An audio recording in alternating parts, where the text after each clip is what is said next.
Mesdames, Messieurs, bonsoir et merci de nous rejoindre dans Info Continue sur Canal 3 Bénin ce mardi 11 mars 2025. On s'intéresse ce soir à la célébration du 8 mars de chaque année en référence donc à la Journée internationale des droits des femmes. Depuis plusieurs décennies en arrière, les nations du monde braquent les projecteurs sur les femmes. On évoque l'égalité, l'autonomisation, l'émancipation et tout ce qui va avec leurs droits. Cette année encore, la journée du 8 mars n'est pas passée sous silence au Bénin. Les nombreux efforts faits par le gouvernement en faveur de la promotion des droits des femmes ont été rappelés. Chacun les apprécie à sa manière. Et donc ce soir, on fera le même exercice avec deux grandes dames en plateau sur l'Info Continue. D'abord, Madame Ariane Haïté à Sabedo. Madame, bonsoir. Bonsoir à vous, chère Bienvenue. Vous êtes présidente d'ONG, vous êtes juriste et sociologue. Merci de vous être montrée disponible. En face de vous, nous avons Madame Hermione Mylène Adjovi. Madame Mylène Adjovi, bonsoir. Bonsoir. Bienvenue sur le plateau de l'Info Continue. Vous êtes la présidente de l'ONG Matayara. Vraiment, merci de vous être montrée disponible. Hermione Adjovi, c'est à vous que je vais adresser la toute première question. Nous parlons de la célébration du 8 mars, n'est-ce pas, qui est, je dirais, en cours, le mois de mars étant le mois de la femme. Vous, les femmes, vous êtes à l'honneur. Que représente pour vous la journée du 8 mars? Alors, avant de parler de ce que la journée du 8 mars représente pour moi, je vais essayer de faire une sorte d'historique. Allons-y. Il faut dire que cette date du 8 mars remonte, l'historique remonte au début du XXe siècle, notamment en 1908, où 15 000 femmes avaient défilé dans la ville de New York pour revendiquer de meilleures conditions de travail, le droit de vote, de meilleurs salaires, etc. Mais l'idée d'internationaliser le concept, c'est-à-dire le fait de commémorer le droit des femmes, est partie d'une militante féministe du nom de Clara Zetkin, qui l'a simplement évoqué lors d'une conférence internationale de femmes travailleuses à Copenhague. Idée qui a été à l'unanimité soutenue par les 100 femmes qui étaient venues de 17 pays qui participaient à la conférence. Mais ce n'est qu'en 1977 que les Nations Unies vont officialiser cette date-là. Et c'est une date à travers laquelle nous célébrons, nous honorons la mémoire des femmes qui ont passé toute leur vie à garantir aux femmes des droits égaux à ceux des hommes. Une journée au cours de laquelle nous célébrons les acquis, les actions impressionnantes des femmes de par le monde entier, tout en sensibilisant contre les inégalités orientées sexe, contre les discriminations faites aux femmes de façon générale. Donc c'est vraiment ça le contenu du 8 mars. Ce n'est pas a priori une fête, c'est surtout commémorer la mémoire des femmes grâce à qui aujourd'hui une femme peut se tenir devant la caméra et parler, une femme peut voter librement et tout cela. C'est vraiment très intéressant cette leçon d'histoire. Vraiment merci d'avoir feuilleté avec nous, je dirais, les pages de l'histoire pour nous installer dans, je dirais, ce qui fait l'origine de la célébration du 8 mars. Madame Agité, quelle lecture vous avez de cette journée du 8 mars? Ça représente quoi pour vous? Oui, bon, en plus de ce qu'a dit ma soeur, je dirais tout simplement que c'est une date, d'accord? C'est de grande réflexion. Donc, c'est une journée de grande réflexion pour les femmes, d'accord? D'engagement et d'action. Oui, et ce ne sera pas que les festivités que nous voyons généralement, mais plutôt ces trois pans, il faut les appréhender, beaucoup plus les appréhender. Et inviter nos sœurs, d'accord, à plus comment je dirais, d'engagement, comme je le dis, de force. Quand je dis de force, ce n'est pas la guerre, non. C'est pas la brutalité. C'est pas la brutalité, d'accord. Mais s'affirmer, l'affirmation de soi, avoir plus de confiance en soi et engager des actions, voilà, en faveur de leurs droits et voilà quoi, pour leur épanouissement et leur plein épanouissement. D'accord, on parle des droits des femmes. Vous percevez quoi exactement quand vous entendez parler des droits des femmes? Qu'est-ce que vous comprenez? Qu'est-ce que, je dirais, ceux qui nous écoutent et le reste des femmes peuvent comprendre par là? Alors, déjà, les droits, de façon générale, on peut les définir comme étant des prérogatives attribuées à un individu, enfin, à un être humain, qu'il soit homme ou femme, mais par la loi. Maintenant, quand on parle de droits des femmes, donc il s'agit des droits qui sont revendiqués par les femmes dans nos sociétés.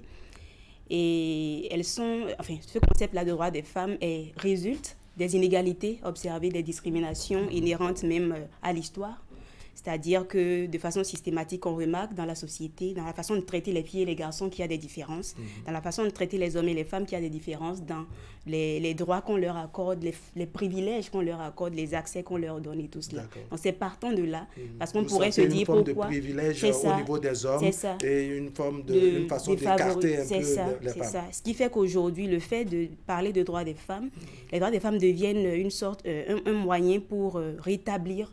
l'équilibre qu'il faut. C'est ça, favoriser des sociétés plus égalitaires. D'accord. Tout simplement. Alors, vous avez la même appréciation que Biona Djovi? Si. Et j'ajouterais sûrement pour dire que c'est la capacité, c'est-à-dire pour les femmes de jouir effectivement et de bénéficier de leurs droits civiques, d'accord, social, économique et pourquoi pas politique. Donc, on va dire autrement peut-être de... comment elles peuvent décider, d'accord, de leur propre sort, d'accord, aller au-devant de la scène pour dire non, nous-mêmes nous sommes là et que, comment on appelle ça, la vie, le monde n'est pas défini seulement que pour les hommes, quand bien même nous vivons dans le patriarcat. Et donc, du coup, c'est clair que nous-mêmes également, nous devrions avoir notre place. Et je vais faire un clin d'œil à Olympe de Gouges en 1789, 2 ans après la déclaration des droits de l'homme, d'accord? C'est ça, la DUDH. Voilà. Et donc, du coup, elle va élever la voix 2 ans après pour dire que non, comment cela se présente, c'est tout comme si on oubliait carrément les femmes et que ces droits-là avaient simplement été érigés que pour les hommes. Donc, elle va élever la voix pour demander à ce qu'on puisse nous rétablir, d'accord, dans nos droits. Mais bon, ça n'a pas passé et elle a été guillotinée. On l'a... Enfin, d'accord. Vous comprenez ce que je veux dire? Alors, Biona Djovi, les années sont passées après, je dirais, cette histoire qu'on nous raconte. Est-ce que vous pensez qu'aujourd'hui, n'est-ce pas, on écoute beaucoup plus les femmes? Est-ce que vous pensez que les femmes ont cette facilité, pour ne pas dire cette possibilité, de s'affirmer, de s'engager? Alors, je pense que c'est flagrant, c'est palpable, qu'aujourd'hui, les femmes, non seulement sont écoutées, mais qu'elles prennent facilement l'initiative de prendre la parole de plus en plus. J'en veux pour preuve, évidemment, fruit d'une très grande volonté politique, le nombre de femmes députées à l'Assemblée nationale. Il y a quelques années, autant de femmes ne prenaient pas la parole dans cette institution-là où se dit le droit. D'accord. Où se votent les lois. La avait raison des femmes. En tout cas, je m'abstiendrai d'utiliser ce mot. Mais comme je le dis, on remarque de plus en plus de femmes qui sont entraînées par ce mouvement-là de défense des droits des femmes où elles n'ont plus peur de parler, elles n'ont plus peur d'exprimer, de dire non quand quelque chose ne leur convient pas. Et donc oui, les différents projets, les différentes actions au plan national comme international ont beaucoup d'effets parce que ce soit en politique, dans les OSC ou dans le monde des médias, on observe quand même, quand on fait le point, de plus en plus de femmes qui se mettent au devant de la scène. D'accord, beaucoup de femmes se mettent au devant de la scène. Vous les sentez suffisamment significatives sur le terrain? Oui. Si on va faire cette comparaison voilà, donc du coup, aujourd'hui, c'est à saluer, d'accord? Et on a l'habitude de dire que quand bien même on a fait et qu'il reste à faire, c'est que rien n'est encore fait. D'accord. Alors, donc, du coup, vous pouvez aussi constater cela par exemple, quand nous prenons les élections et les 24 sièges réservés exclusivement aux femmes, d'accord?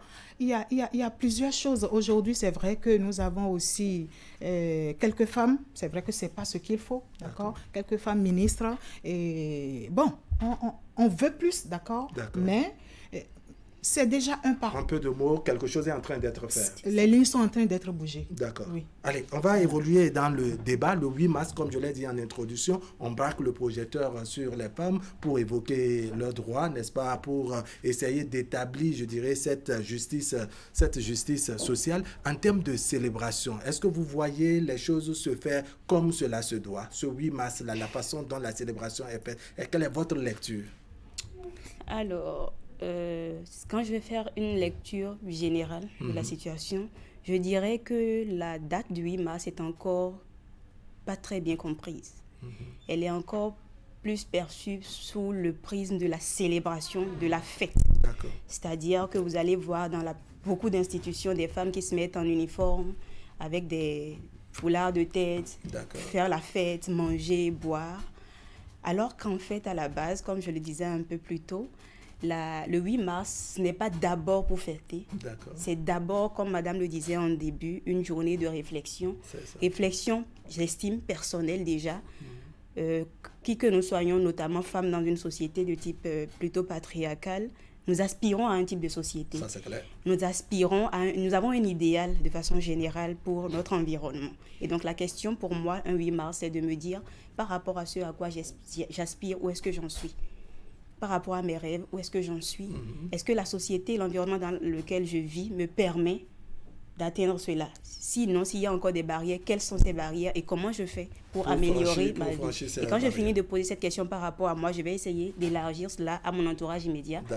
Quelle femme autour de moi a encore du mal à jouir de ses droits pleinement? Qu'est-ce que je peux faire pour l'aider? Est-ce qu'il faut peut-être que je discute avec elle, que je l'oriente vers les institutions? Est-ce que déjà je connais mes droits? Parce qu'on a beau le chanter, mais il y a beaucoup de femmes qui n'arrivent pas encore à identifier clairement les actes d'atteinte. C'est ça. Au-delà de ça, il y a des femmes qui n'arrivent pas encore à identifier tel acte comme portant atteinte à leurs droits. Nous avons plein de choses qui ont été aujourd'hui banalisées, qui ont des actes normalement répréhensibles, des pensées, des propos normalement répréhensibles, mais qui ont été tellement banalisés dans le quotidien sous nos cieux. Et c'est devenu comme la norme. C'est ça. On en est arrivé à penser que c'est normal, que ça doit être comme ça. Donc vous allez voir une femme qui est battue, mais qui dira à souffrir, non, c'est normal, ce n'est facile nulle part, il pleut partout. C'est un principe de vie en foyer, on ne devrait pas s'interroger ni s'inquiéter de ces formes de violence. Vous allez dire à certaines femmes que ce n'est pas normal qu'elles soient battues, mais elles vont être choquées, vous dire, mais attends, c'est mon mari, il a droit, il m'a doté. Et qui dispose de mon corps. C'est ça, il dispose de mon corps, voilà. Donc c'est vraiment ça, je pense qu'il y a matière à vraiment réfléchir, à se dire, j'aime bien cette citation qui dit, je ne suis pas libre, tant qu'il y a une seule femme qui est encore enchaînée, même si ces chaînes sont très différentes des miennes. Et donc aussi longtemps que, même si moi je suis libre, je suis épanouie, aussi longtemps qu'il y a une femme à côté de moi qui a encore du mal, qui est enchaînée, j'ai l'obligation, à la date du 8 mars, de réfléchir à comment est-ce que je peux tenter d'améliorer cette situation. Madame Ayité, vous, quel regard vous portez, je dirais, sur la célébration du 8 mars, au Bénin par exemple? Bon, vous savez, pour ce qui se fait, je me dis que dans un contexte institutionnel, un peu comme ce que nous voyons, c'est peut-être ce qui devrait se faire. Je dis bien peut-être. Mais la grande masse, de ces femmes-là, de nous, femmes, nous ne comprenons pas encore ce que c'est que le 8 mars. Il y en a qui ne savent même pas ce que c'est que le 8 mars. Donc, du coup, il y a beaucoup à faire. Le 8 mars ne s'arrête pas seulement aux grandes femmes, permettez l'expression, aux grandes dames qui sont au haut niveau de l'État, ou bien au niveau d'autres institutions. Des grandes institutions de la République. Les OSC et autres, ou dans des structures que vous connaissez. Mais c'est plus ça, nos femmes dans les villages.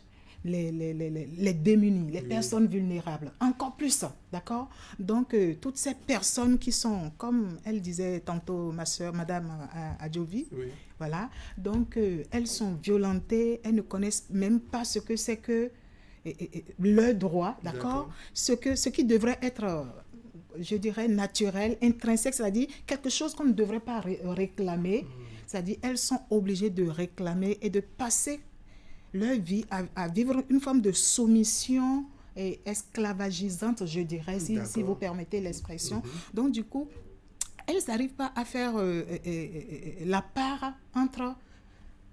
C'est comme si elles n'étaient pas, c'est-à-dire elles n'étaient pas des êtres humains. Elles n'arrivent pas à voir un peu les excès, les abus dont elles sont victimes, c'est ça? Elles n'appréhendent pas cela et elles n'ont pas suffisamment l'estime de soi. Elles n'ont pas la conscience d'être. C'est comme si on les absorbe, c'est-à-dire elles sont phagocytées par les hommes. Elles sont obligées de vivre dans l'ombre. C'est comme, est-ce que je peux me permettre de dire, un plafond de verre ou bien une épée de Damoclès qui plane au-dessus de leur tête. Et puis, malheureusement, elles ne comprennent même, il y en a même qui ne comprennent même pas ce que c'est que le droit. Elle l'a dit. franchement, c'est dommage. Alors, Hermione Adjovi, est-ce que la société, à un moment donné, n'est-ce pas, n'a pas tracé les choses de cette manière, bien que ce soit des abus, des violences, des excès? Est-ce que le silence de ces femmes qui continuent d'avaler ces difficultés, qui continuent de vivre, je dirais, brimées, brutalisées, violentées et autres, en silence, est-ce que ce n'est pas le regard de la société qui les influence, qui leur impose, je dirais, ce silence-là? Alors, justement, c'est comme vous le dites, j'ai parlé tout à l'heure des inégalités historiques. Oui. C'est parce que nous venons de quelque part et que par le passé, l'homme a été fait pour l'extérieur, la femme a été faite pour l'intérieur. Que jusqu'à aujourd'hui, vous allez voir des hommes qui diront qu'ils ne veulent pas que leur femme travaille, c'est-à-dire il a le pouvoir de décider qu'un individu comme lui, qui est doté de 2 bras, 2 jambes, ne travaille pas. Oui. Bon, à tort ou à raison. Mais, qu'on le veuille ou pas, comme vous le dites, c'est vraiment d'où nous venons, qui fait que même les femmes, j'aime bien également cette citation qu'un ami me dit souvent, il dit « Ce que tu ne sais pas ne te manque pas ». C'est-à-dire qu'il aurait fallu que la femme sache que ce n'est pas normal. Oui. Et ça devient un problème. Pour que ça la frustre. Si elle ne sait pas que ce n'est pas normal, si on lui a tout le temps chanté depuis l'enfance, quand tu as un niveau bac, ça va, tu vas avoir un bon mari qui va prendre soin de toi. D'accord. À aucun moment, elle trouvera anormal un homme qui lui dit « Ne travaille pas ». Parce qu'elle a été formatée comme cela. D'accord. Et donc, aujourd'hui, s'il y a un travail à faire, c'est, comme vous le dites, déconstruire cette mentalité-là progressivement. Il ne s'agit pas d'un bras de fer, il s'agit juste d'emmener les hommes à penser différemment, en mettant en avant des exemples de femmes qui ont su travailler et en même temps maintenir leur foyer. Après, je ne suis pas contre le fait qu'une femme décide par elle-même d'être femme au foyer. Il n'y a rien de mal à cela. Oui, c'est un le choix. problème, c'est là, on verra que c'est un choix. L'important, c'est d'être épanouie dans son choix. D'accord. Le problème commence quand la femme veut travailler, qu'elle a été peut-être instruite par ses parents pendant des années, des millions investis, et qu'un beau jour, parce que quelqu'un est venu la doter, que tout ça soit un investissement jeté à l'eau parce que la femme est faite pour rester à la cuisine. Donc, en clair, comme disait Madame Hermione Adjovi, n'est-ce pas, il faut déconstruire, je dirais, cette façon de voir les choses, cette mentalité et autres. Et je crois que dans les efforts faits par l'État central, n'est-ce pas, on a des structures installées pour, je dirais, jouer une forme de syndicat, une forme de bouclier pour les femmes. Je fais référence donc à l'Institut national pour la femme. Est-ce que vous pensez que c'est vraiment une solution adéquate face, je dirais, au vécu des femmes, aux difficultés des femmes? Oui. Sur ce coup, je puis vous l'affirmer parce que l'INF fait des merveilles, d'accord? Et la présence même, d'accord, de cette structure, de cette institution fait que, avec tout ce qu'elle fait, ça décourage même. Dès qu'on est quelque part, on dit, bon, ok, d'accord, on peut vous référer à l'INF, les gens refroidissent complètement, c'est-à-dire ce qu'ils étaient en train de faire si c'était des hommes, c'est-à-dire leur verve, le courage qu'ils avaient, c'est-à-dire ça refroidit complètement. Les décibels diminuent, baissent automatiquement. Le volume. Voilà, et on se dit, mais malheureusement, je dirais que le handicap financier, donc la non-autonomisation des femmes, fait que elles sont coincées, même alors qu'il faille dénoncer, elles sont coincées, elles sont là. Et comme l'a dit ma consoeur, ça dit, c'est ce que vous entendez. Ça dit, en fait, vous devenez ce que vous avez entendu de tout temps. Donc, du coup, elles sont là comme ça, alors qu'il y a autres meilleurs sons sous d'autres cieux qu'elles peuvent entendre. Et voilà. D'accord. Les efforts du gouvernement suffisants pour être solution au problème des femmes, à l'émancipation de la gente féminine? Déjà, je vais saluer. Je suis de nature à voir le verre à moitié plein plutôt qu'à moitié vide. Et donc, je vais commencer par saluer les efforts du gouvernement. D'ailleurs, le 6 mars dernier, nous étions aux côtés de l'INF pour inaugurer le nouveau siège flambant neuf qui a été mis à leur disposition par le gouvernement. Donc, saluer les efforts parce que c'est la première fois d'ailleurs que nous avons une institution dont la seule thématique, c'est vraiment femme.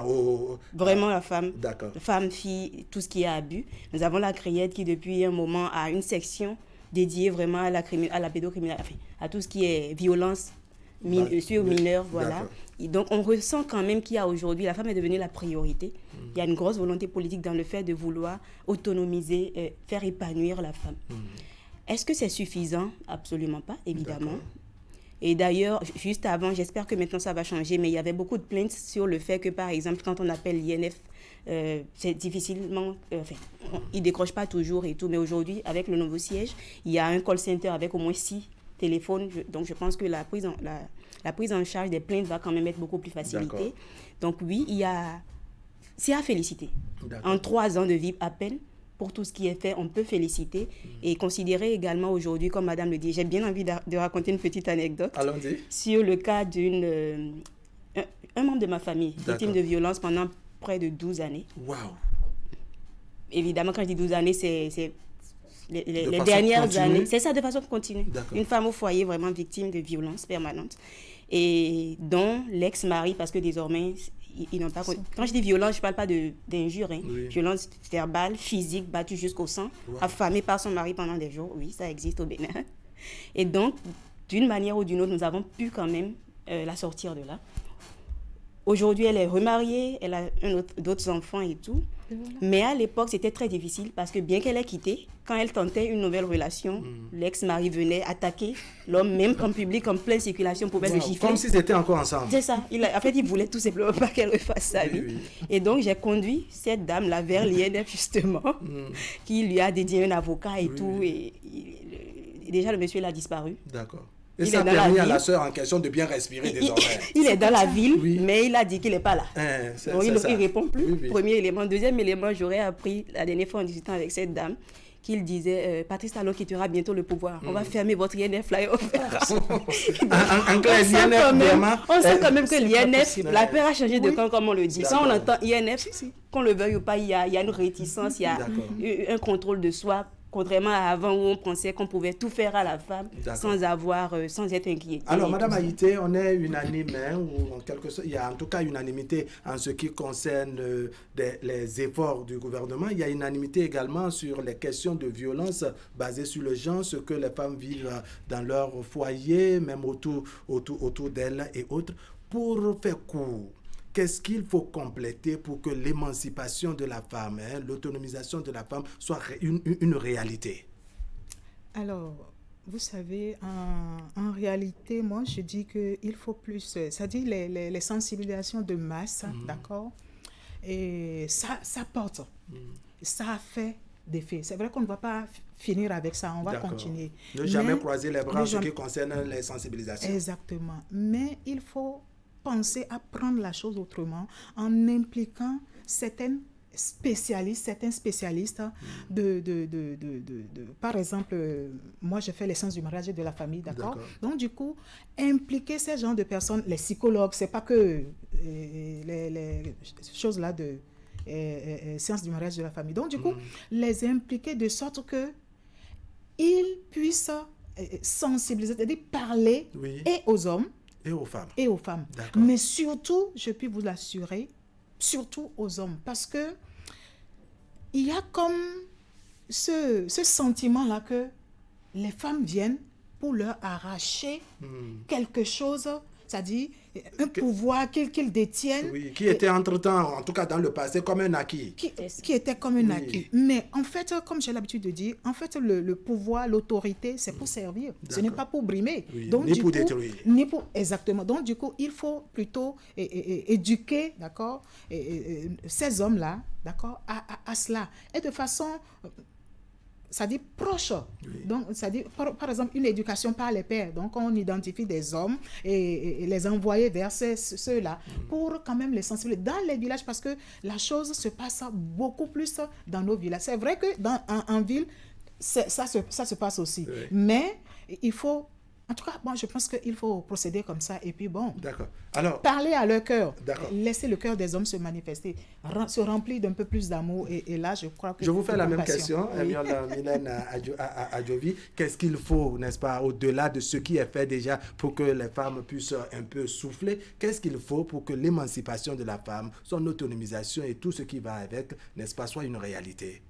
Alors, je dirais qu'il faut poursuivre dans la même lancée que ce qui est fait et accentuer, c'est-à-dire déjà passer d'un seul numéro de téléphone à un call center de 6 téléphones, c'est déjà bien, parce qu'il y a des femmes qui vivent des situations telles qu'elles ont, c'est-à-dire à partir du moment où elles sont écoutées, il y a une grosse charge qui est partie. Oui, elles se sentent un peu déchargées. C'est ça.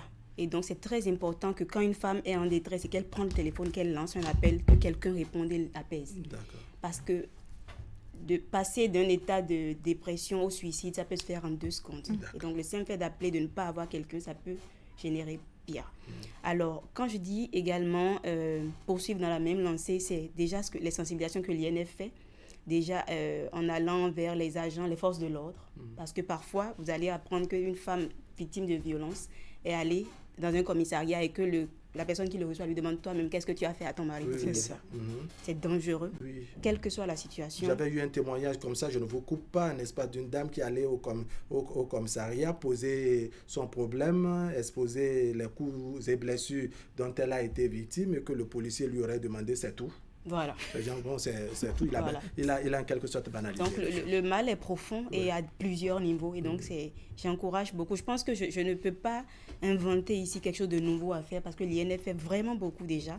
Quand on est loin, qu'on ne sait pas, on peut penser que c'est juste une institution de plus. Mais quand on questionne les chiffres, qu'on entend un peu les témoignages des victimes qui ont pris par l'INF, qu'on voit un peu les résultats, les bilans, les rapports produits par l'INF, on se rend compte que c'est déjà énorme. Et ça ne peut pas, en fait, le monde ne peut pas changer en 2 jours. D'accord. Parce que c'est 10 ans, 50 ans peut-être qui ont pris le temps de s'installer négativement et qu'on doit désinstaller progressivement. D'accord. Alors, Madame Ayité, dans la thérapie, dois-je dire, que vous proposez tout à l'heure, il faut parler aux femmes, il faut parler également aux hommes, parce que vous avez dit surtout aux hommes, mais il y a une autre appréciation de la chose. On estime que le grand problème des femmes, dans certains contextes, c'est encore des femmes. C'est-à-dire que pendant que d'autres, parmi ces femmes, se lèvent pour faire le combat qu'il faut, exposer, je dirais, leurs droits, rappeler aux autres, les sensibiliser.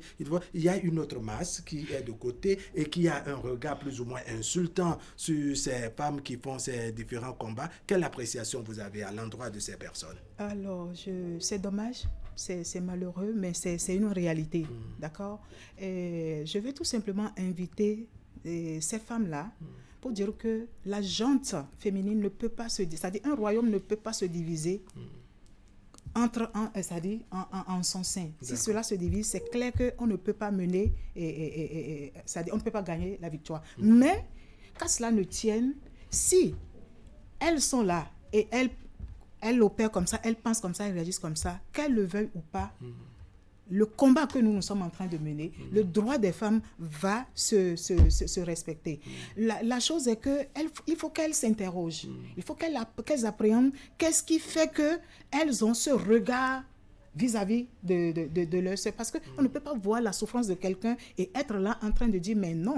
Si entre-temps, elles-mêmes, elles ont eu à souffrir, il faut qu'elles aillent se rapprocher de thérapeutes, d'accord, pour recevoir les soins qu'il faut et déconstruire leur mentalité, tout ça, afin de pouvoir assister leurs conseils, parce qu'on ne peut pas quelqu'un en train de vouloir mourir et de dire que je vais l'aider à mourir.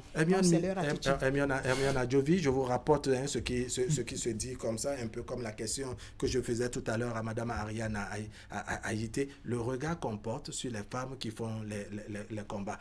Vous occupez une place dans les instances de prise de décision, vous êtes là à rappeler les droits des femmes et autres, c'est que bon, vous êtes une femme non mariée, c'est parce que vous êtes célibataire, c'est parce que vous vous livrez à tous les hommes que vous vous comportez ainsi, et donc vous avez le regard d'autres sœurs, comme vous, donc des femmes comme vous, qui estiment que franchement vous n'êtes pas fréquentables, Est-ce que c'est pas de nature, n'est-ce pas, à faire reculer les efforts, à émousser, dois-je dire, les efforts de celles qui font le combat?